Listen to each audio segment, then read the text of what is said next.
Om Namo Bhagavate Vasudevaya.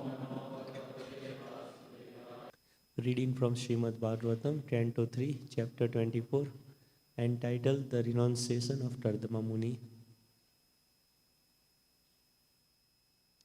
Verse number 28. Bahujanma vipatvena samyad yoga samadhina drashtum yatante yatayaha sunyararesu yatpadam. Translation and purport by His Divine Grace A.C. Bhaktivedanta Swami Srila Prabhupada. After many births, mature yogis, by complete trance in yoga, endeavor in secluded places to see the lotus feet of the Supreme Personality of Godhead. Purport by His Divine Grace A.C. Bhaktivedanta Swami Srila Prabhupada. Some important things are mentioned here about yoga. The word Bahujanma Vipatvena means after many births of mature yoga practice. And another word Samyat Yoga Samadhina means by complete practice of the yoga system. Complete practice of yoga means bhakti-yoga. Unless one comes to the point of bhakti-yoga or surrender unto the Supreme Personality of Godhead, one's yoga practice is not complete. This same point is corroborated in the Srimad Bhagavad Gita. Bahunam Janmanam Ante. After many births, the jnanis who has matured in transcendental knowledge surrender unto the Supreme Personality of Godhead. Kardama Muni repeats the same statement. After many years and many births of complete practice of yoga, one can see the lotus feet of the Supreme Lord in a secluded place. It is not that after one practices some sitting postures, he immediately becomes perfect. One has to perform yoga a long time, many births to become mature. And yogi has to practice in a secluded place. One cannot practice yoga in a city or in a public park and declare that he has become God simply by some exchange of dollars. This is all bogus propaganda. Those who are actually yogis practice in a secluded place, and after many births they become successful, provided they surrender unto the Supreme Personality of Godhead. This is the completion of yoga. Thus ends the Bhaktivedanta purport. That after a long time the demigods of this universe are pleased with the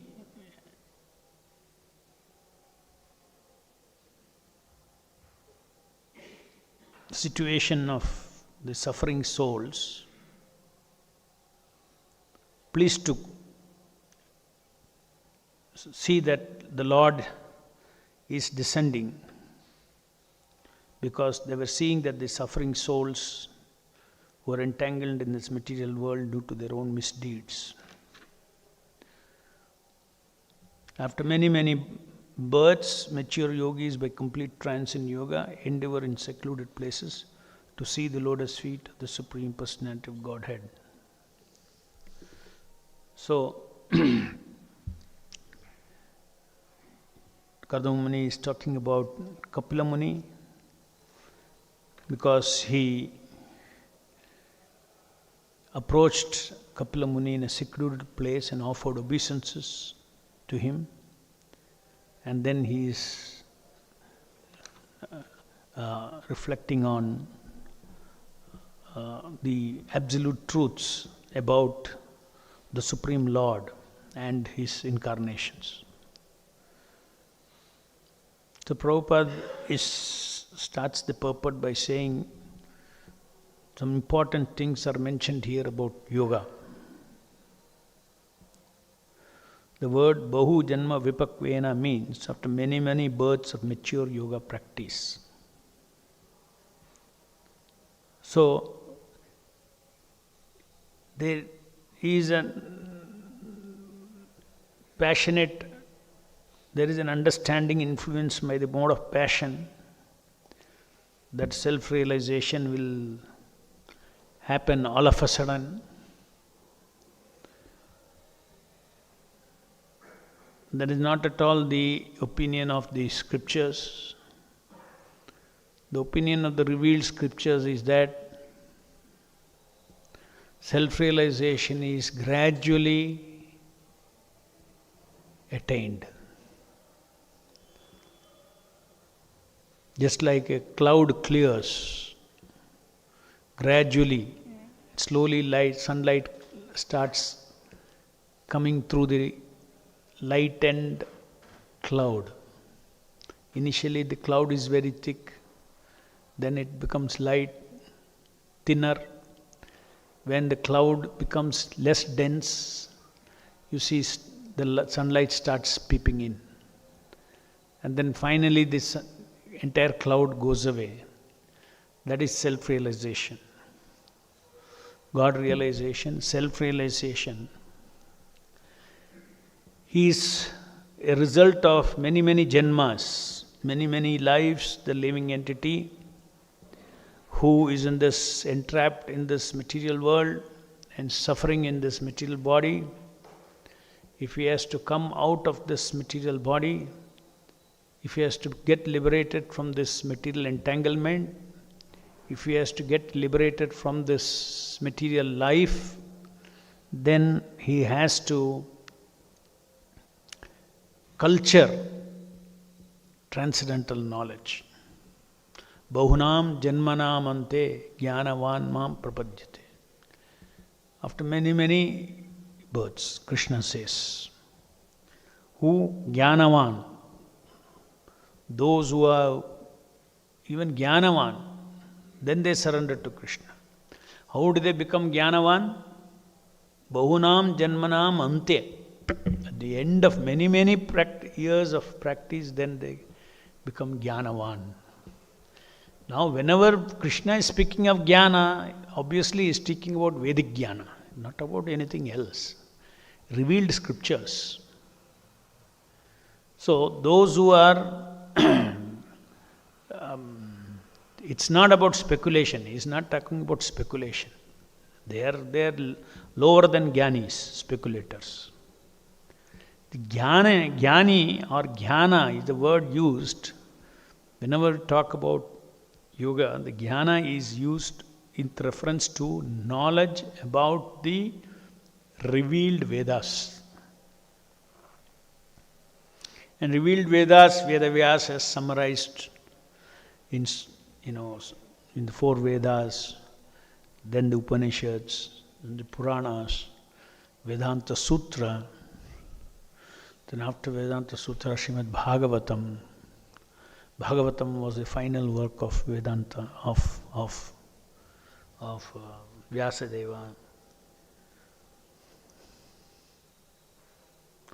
The Bhagavatam is it is described in Garuda Purana that Bhagavatam is Bhashyam Brahma Sutrana.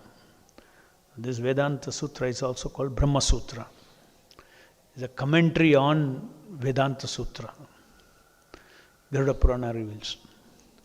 So what happened was with respect to, let's talk a little about jnana.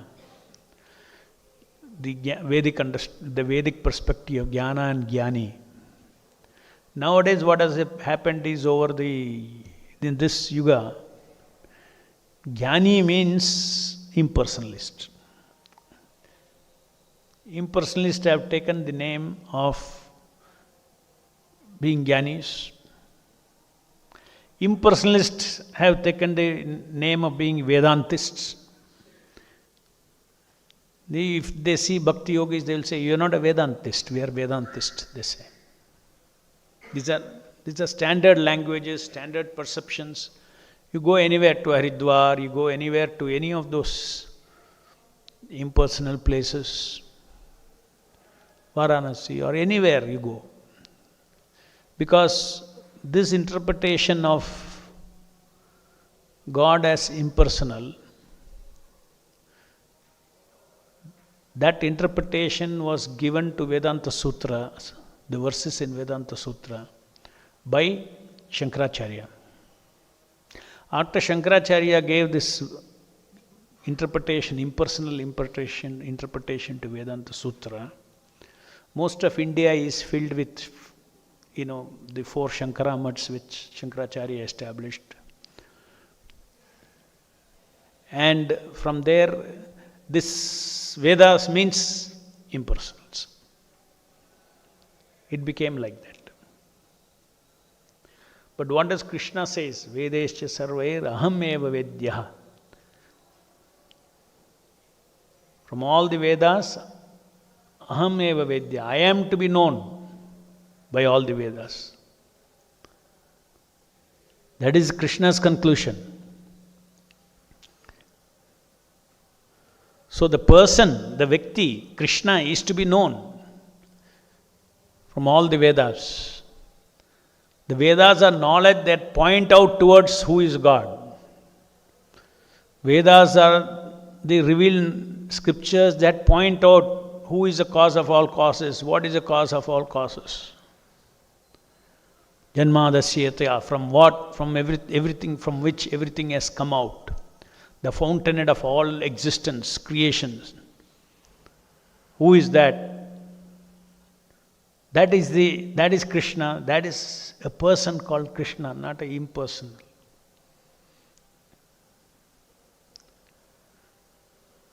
So it is because of that tradition of Shankaracharya. You go anywhere in India, by default, Vedanta means they'll say impersonals.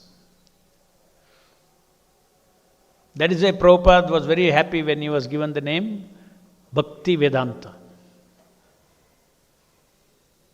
In fact, Prabhupada says that Vaishnavas are the real Vedantists. Vaishnavas are the real Vedantists. Even the Vedas,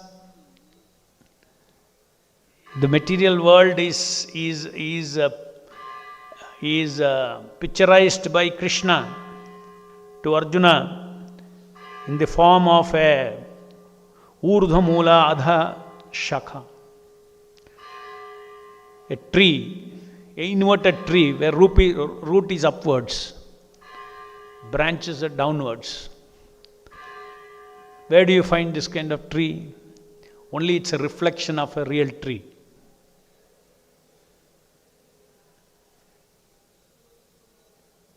So Krishna is also revealing that the variegated existences of this material world is a reflection. From Bhagavad Gita, where do you get this material world is a perverted reflection? From this verse you get. And then Krishna says, one who understands that, he knows that my supreme abode.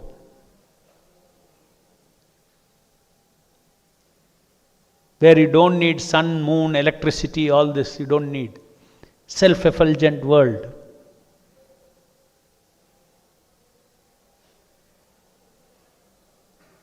One who understands this is a reflected tree, it's an illusion. It doesn't end there. Krishna doesn't say this tree is an illusion and end there. This tree is an illusion, inverted tree is an illusion. Immediately next he says, my supreme abode is there. And then after that he says, this entire material world is sun, everything, all the planets are moving because I have entered the planets. Again is personalism. I have brought. Even the material world also is personalistic. Material world also cannot run without the personal aspect of God. Lord has to expand his different agencies as Kala. The light in the sun is also, he says, is coming from me. I am the cause.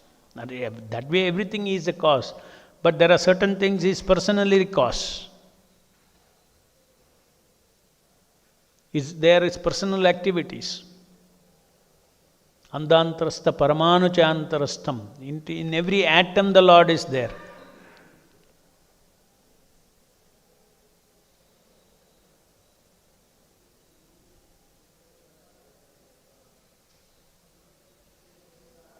Ishvara Sarvabhutanam. In every living body he is there. In every planet he is there. He is expanded. His energy is expanded into every planet, therefore the planets are running. So there is an active element of the Lord even in this material world, in everything. And Vedesya Sarverahameva Vedya. So the personal aspect of the absolute truth and the existence of a positive spiritual world full of variegatedness.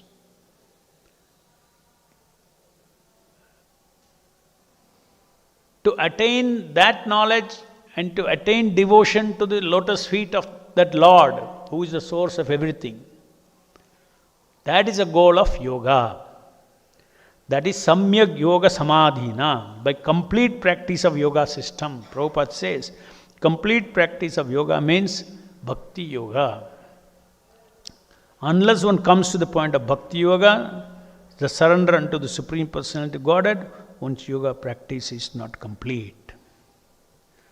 So, just see how the moment you accept God as a person, and all these are God's creation, including ourselves, then we understand the message of different incarnations in this material world. The material world, that Lord incarnates in different forms like Kapila Muni or Lord Krishna, and they give the message, Sarva Dharman Parityaja Mam Ekam Sharanam Vraja. Surrender unto me. You belong to me. I am your source. You have to be connected to me. That is your true self. What you think now you are, it's not you. It is all false egos. You are somebody else, something else. Come back to me.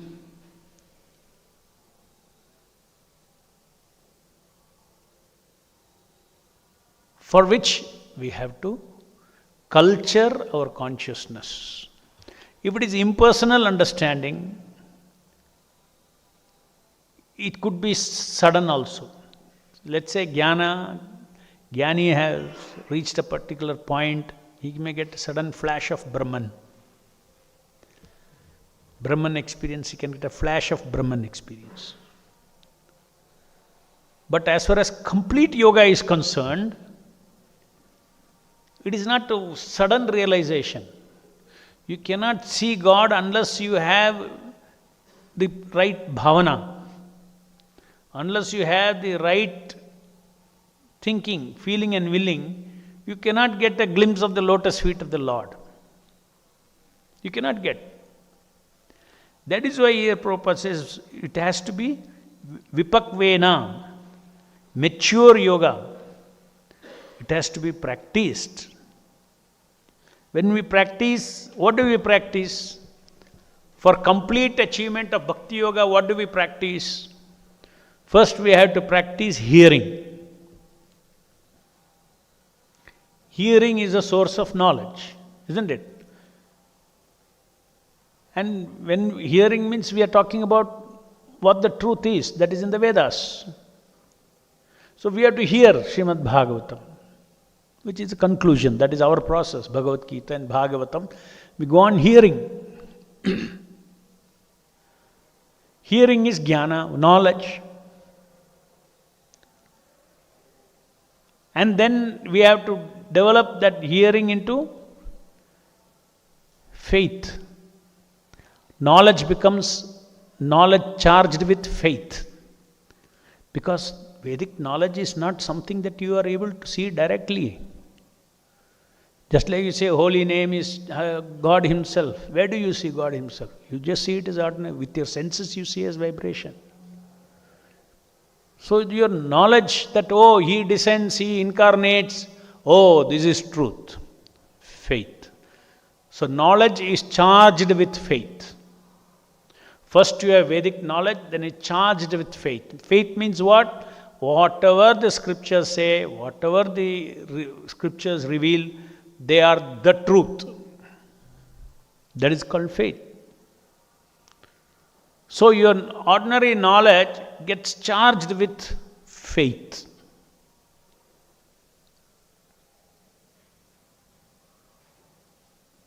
And when it is charged with faith, the consequence is you get spiritual feeling. When you have faith in your relationship with the Lord, you simply read and understand Mamevamsha Jiva Loke Jiva Bhuta Sanatana. I am part and parcel of Krishna. When that knowledge is charged with faith, the consequence is what? Suppose I do not know who my father is. By hearing, I come to know, oh, he is my father. When you know who is the father, what is the result? Relationship. Is it not? Awakening of relationship.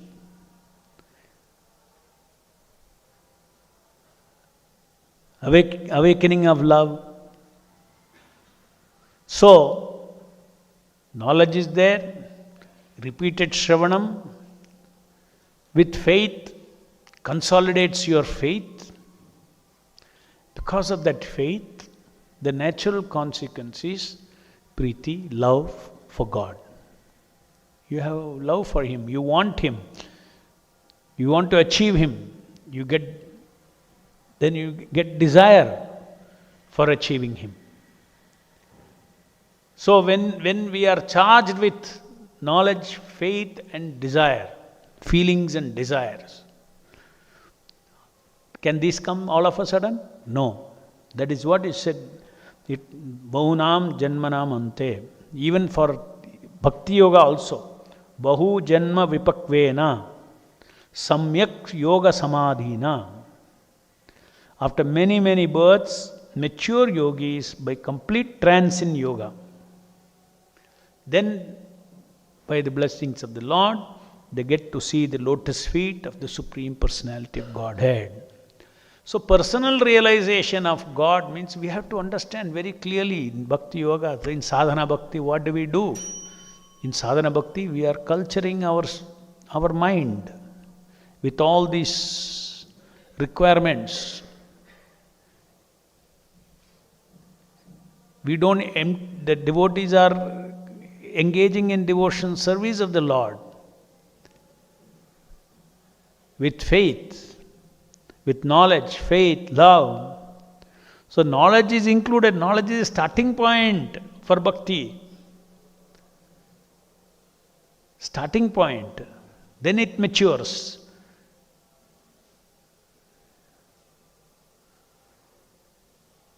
So knowledge also is gradual. All of a sudden you don't get knowledge. All this you have to hear Bhagavatam, Lord and His creation, not simply Lord, Lord and His creation. Knowledge about the creator and created. Knowledge about the controller and the controlled. Knowledge about the enjoyer and enjoyed. Knowledge about the maintainer and maintained. Knowledge about the cause and effect. We are effect, He is the cause. This knowledge has got variegatedness. As in Bhagavatam, as in Bhagavad Gita, varieties of manifestation of Lord's incarnations, all these things are described here. This is knowledge. So you hear these things and then repeatedly hearing with faith, you get vijnana. Then there is feelings that naturally come. They're all connected. If you have no knowledge, you cannot get Shraddha. Shraddha in what? If you want to have Shraddha that Hare Krishna Mahamantra before me is Krishna, first you should have knowledge which says that God descends as the Shabda. Right? Then you have faith, oh, this is true. So you need knowledge, otherwise you do not know what is to Shraddha for what. So knowledge is required, knowledge is the foundation for Shraddha. Knowledge and Shraddha is the foundation for relationship. Is a foundation for relationship, bhakti.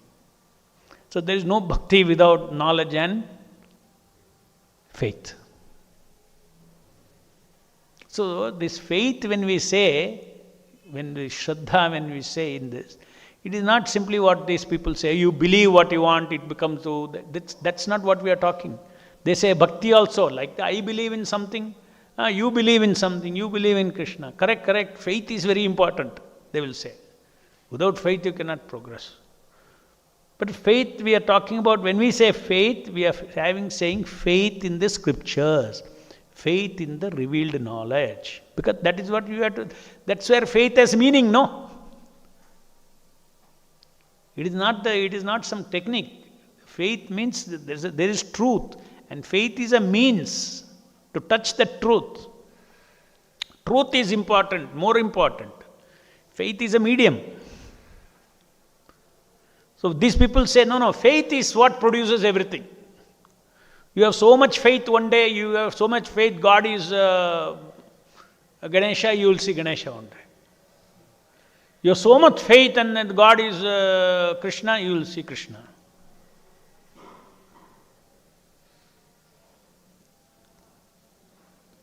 And Krishna also says, yes, wherever faith is there, I'll make you steady and I'll show you Ganesha.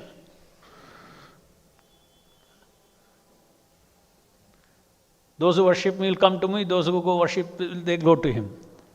But is that the truth? It's not the truth. Krishna says that's the wrong process they are doing. They'll go there. But those who want to come, they'll come to me. I am the absolute truth.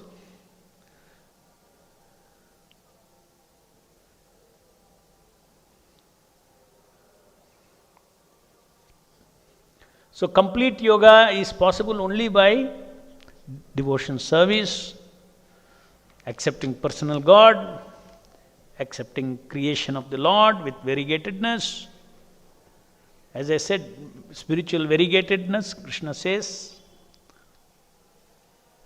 that like the Ashwatha tree, this material world is like a reflection with branch upwards, branch downwards and root upwards.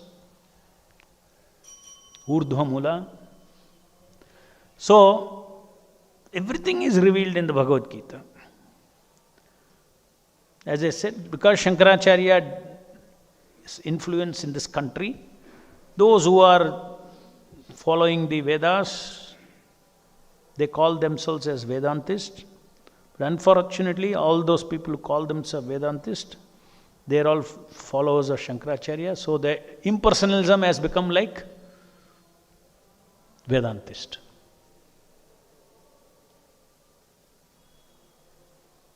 Om Tad Vishno Paramam Padam Sada Pashyanti Surya. It's a Rigvedic mantra. Vishnu is the ultimate source in the Vedas. Says Vishnu is the ultimate. Attaining the lotus feet of Vishnu is the ultimate.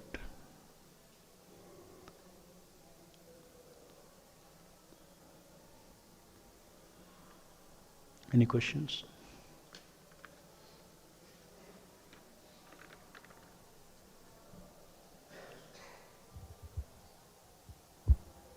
Hare Krishna, Prabhu. Hare Krishna. Prabhu, actually, we hear all this knowledge and we read the books also. But what happens during the course of the day? So we don't again recollect what we heard. So it becomes like again we forgot the same knowledge which is so precious. So what makes us to forget, and how can we improve so that we'll remember and with that knowledge we act? See, you should understand, you should change your expectations.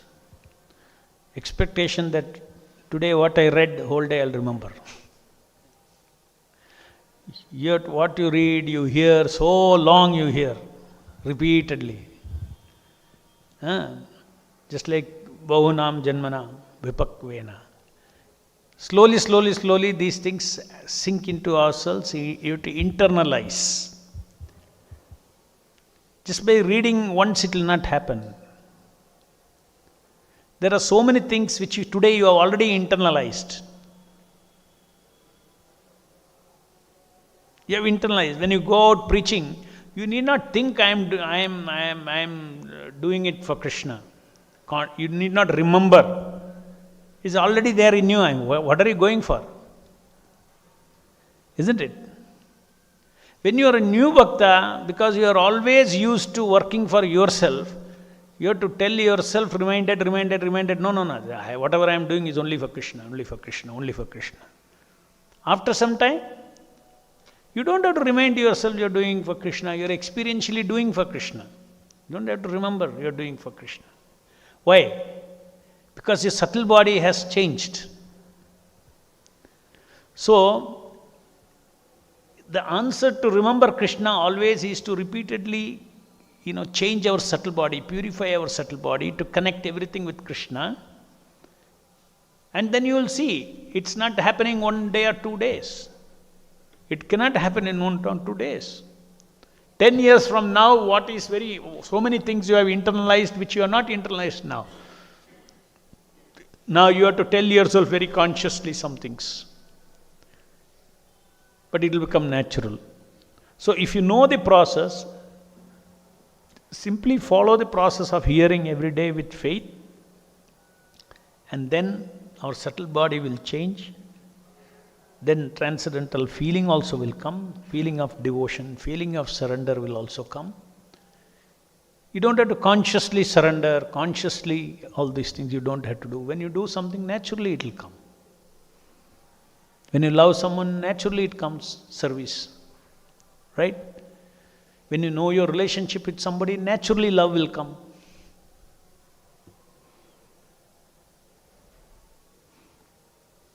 When you have knowledge about the connection with a person, then naturally relationship will come.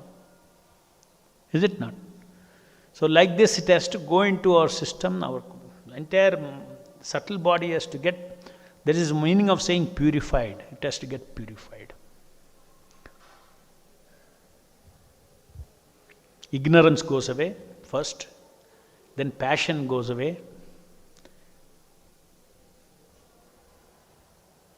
Ignorance is about seeing things which are, pervertedly, with not seeing things as they are, even relative truth.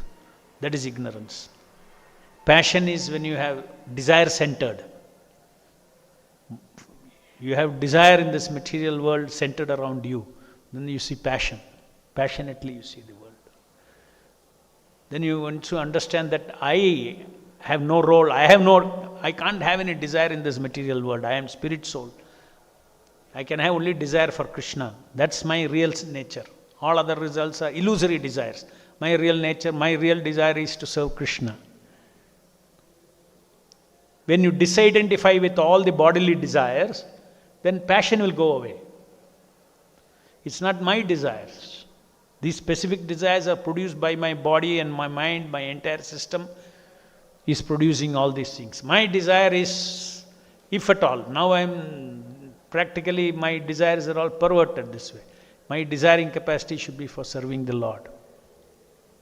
So then we start identifying with those service, we start identifying with the desire of the Lord, we start identifying ourselves with the servant of the Lord, passion, boom, goes down. So by hearing every day, ignorance goes away. By engaging in Krishna's work, passion goes away. And then spiritual knowledge comes. See, so nice it is. Actual service, hearing and service. Hearing and service. The two gunas, lower gunas go away and sattva guna manifest.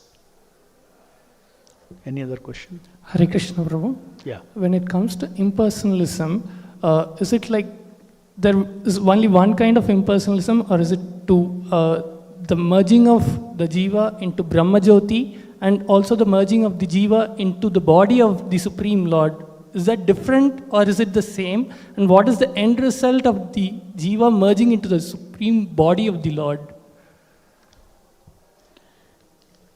See, there are the Supreme Lord has his abode and many, many Vaikuntha planets, and the spiritual sky is full of Brahma Jyoti. So the living entities are on each point, just like a sun ray is there.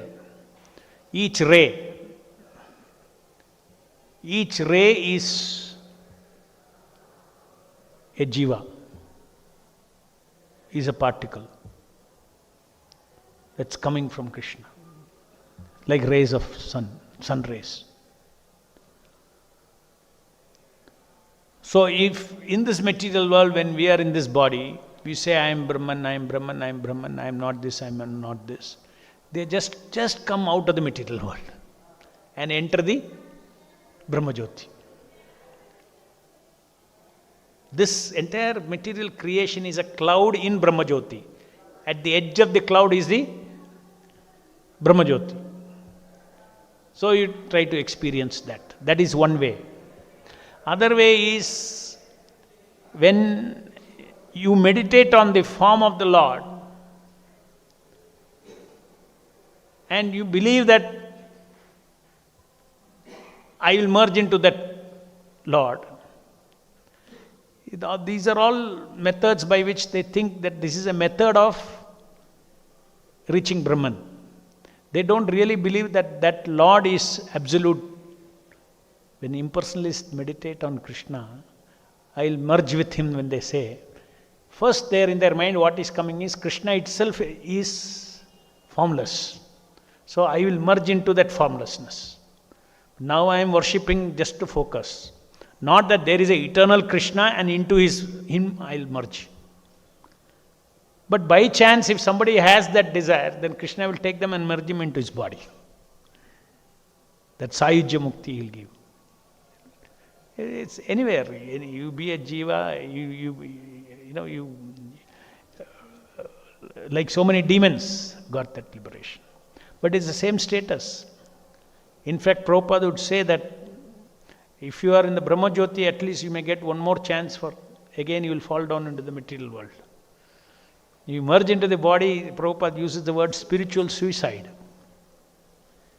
In spiritual suicide, your individuality you don't want.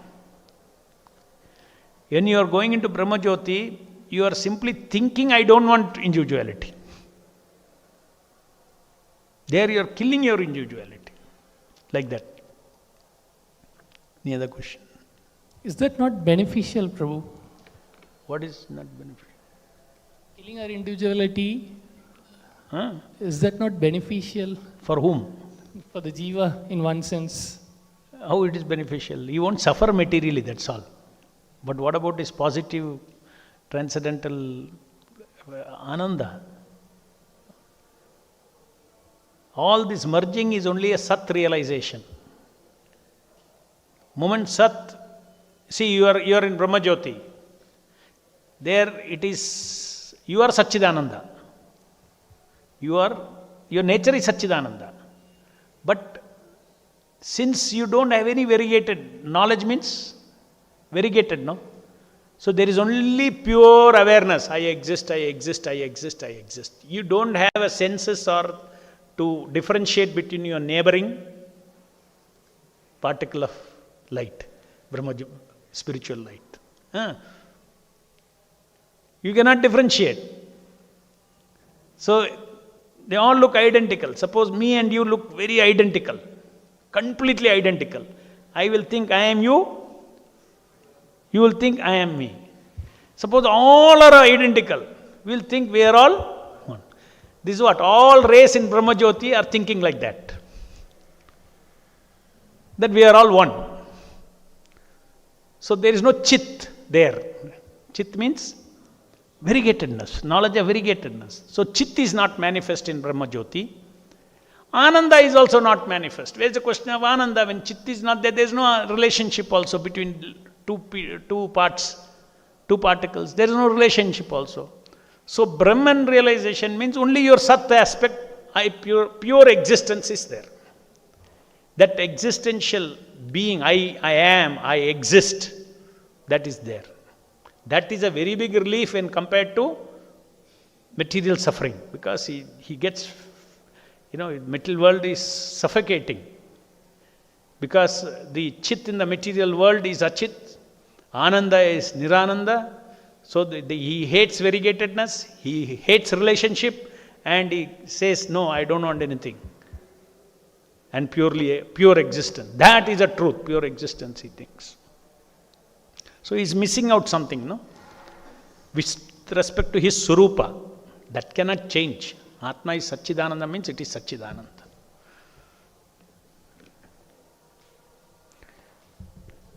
ग्रंथराज Shrimad Bhagavatam की जय, जगत गुरु श्रील प्रभुपाद की जय.